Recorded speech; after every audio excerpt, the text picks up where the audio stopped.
Assalamualaikum dan selamat sejahtera semua. Apa khabar semua? Okey, hari ini saya Cikgu Nabila akan memberikan sedikit maklumat info tentang pengenalan asas pertolongan cemas. Adakah murid pernah dengar apa itu pertolongan cemas?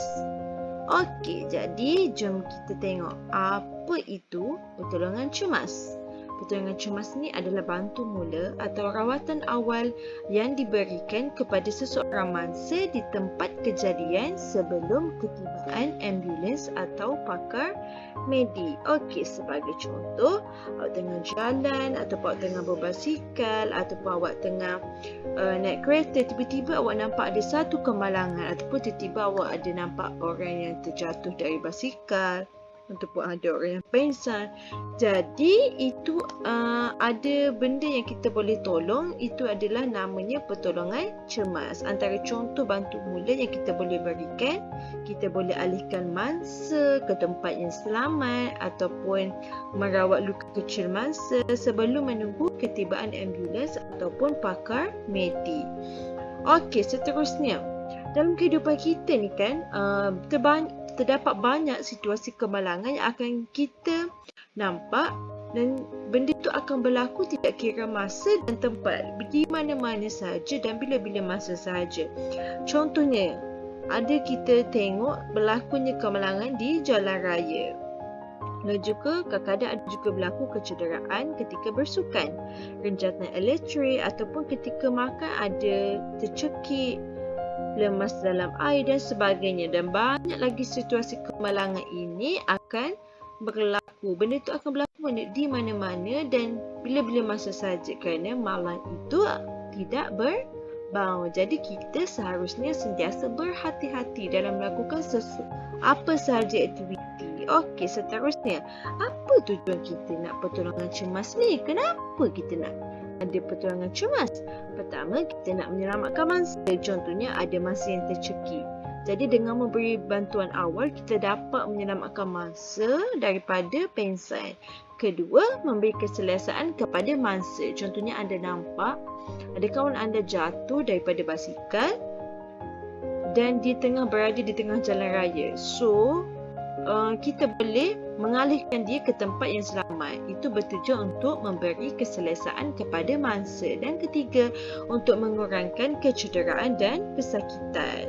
Okey, seterusnya, apa sebenarnya contoh rawatan awal ataupun bantu mula yang kita boleh berikan kepada mangsa yang cedera? Pertama, kita boleh merawat luka kecil seperti luka jatuh daripada basikal. Benda ni kita boleh memberi rawatan awal. Contohnya membersihkan luka, meletakkan ubat antiseptik.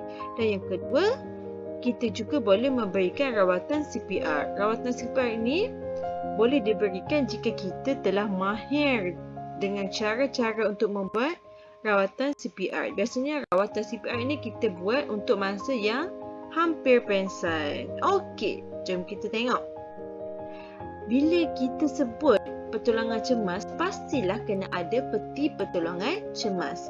Biasanya awak pergi sekolah ke, pergi dekat rumah awak ke, biasanya akan ada peti pertolongan cemas. Ini hanyalah untuk bantu mula, untuk membantu mangsa yang terlibat dalam kemalangan. Okey, pertama jom kita lihat apa sebenarnya ada dalam first aid kit ni. Pertama, kain andung. Kain andung ni biasa kita guna untuk tangan yang patah, membalut tangan yang patah ataupun terseliu. Yang kedua, gunting. Biasanya kita gunakan gunting untuk potong kain. Yang ketiga, ada plaster untuk merawat luka. Keempat, kapas. Kelima, krim antiseptik untuk luka. Dan seterusnya adalah paracetamol. Paracetamol ni adalah salah satu contoh ubat untuk orang yang mengalami demam biasa. Tapi paracetamol ni kita kena berikan kepada mangsa mengikut kuantiti yang telah tertera pada plastik ubat. Contohnya dalam arahan tu dia mengatakan paracetamol kena makan 1 biji 1 hari. Jadi kita kena ambil 1 biji 1 hari. Tidak boleh lebih daripada itu. Okey, kemudian jom kita tengok apa asas pertolongan cemas. Contohnya, jika kita terlihat ada seseorang yang sedang menghadapi luka kecil, apa yang perlu kita buat? Okey, jom kita tengok video. Mula luka kecil.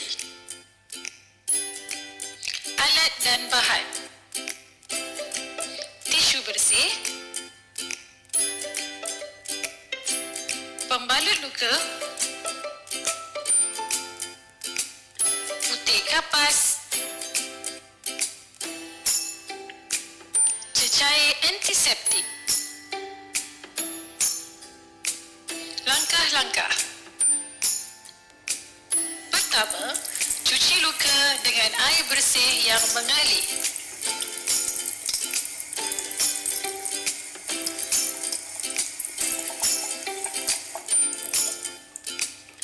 Kedua, keringkan luka dengan tisu bersih.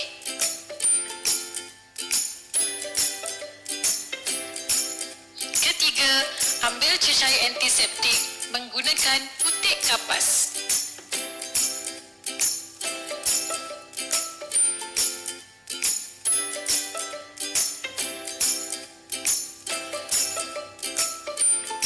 Keempat, sapukan cecair antiseptik pada luka.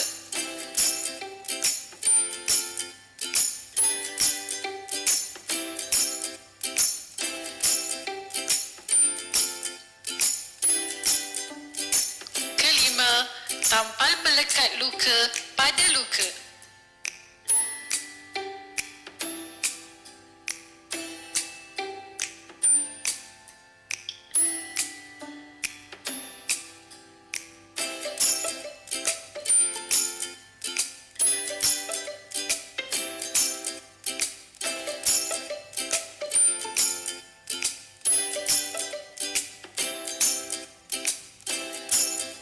Siap!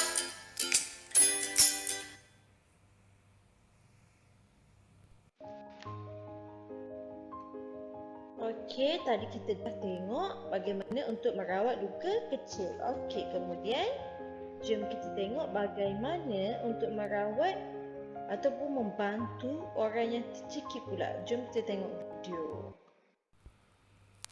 Memberi rawatan yang tercekik kepada mangsa yang kita dapati tercekik lah. Untuk kita confirmkan dengan mangsa tu betul-betul tercekik, kita tanya, Cik tercekik, boleh saya bantu? Okey, kalau dia dah angguk, bermakna dia memang tercekik. Lagi satu, dia izinkan kita bantu. Okey, kemudian kita pergi kepada belakang mangsa. Cik, minta tolong angkat sikit. Okey, dia angkat sikit supaya kita boleh masukkan kaki untuk kuda-kuda. Okey, sebab apa? Kita untuk tercekik ni, dia boleh jadi tercekik sepenuhnya dan menyebabkan mangsa akan kolap sekiranya rawatan tu lambat ataupun tekanan yang kita buat nanti lambatlah. Okey, dia mungkin boleh kolap, jadi boleh menyebabkan mangsa dan penyelamat terjatuh. Jadi kita perlu ada kuda-kuda lah. Okey. Kemudian tangan kanan ataupun tangan kiri, okey, pastikan kita masukkan ibu jari ke dalam, kemudian genggam. Okey, tangan kiri kita letak pada bahagian pusat mangsa, 3 jari. Pada jari yang ketiga ni kita letakkan tangan yang telah digenggam, kemudian kita kunci. Cik, minta tunduk sikit. Okey, mangsa tunduk sikit supaya benda asing tadi senang keluar. Kita tekankan ke dalam dan ke atas. Dalam ke atas. 3, 4, 5. Okey. 5 kali.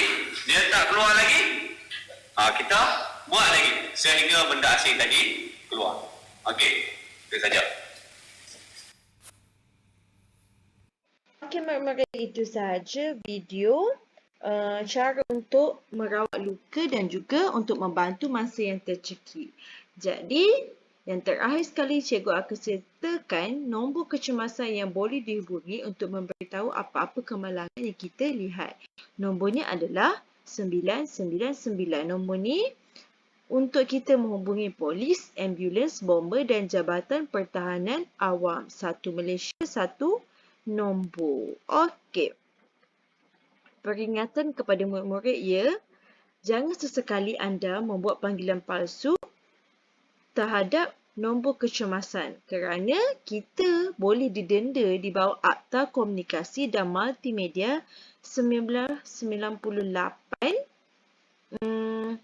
dengan denda sebanyak RM50,000 dan juga penjara kurang daripada 1 tahun. Okey, so jangan cuba-cuba untuk membuat panggilan palsu. Okey, cikgu rasa itu sahaja maklumat yang sangat bermanfaat untuk cikgu kongsi dengan anda semua. Jadi, rasanya itu sahaja untuk hari ini. Sekian, terima kasih. Terima kasih kerana sudi mendengar video ini sampai ke akhirnya. Assalamualaikum.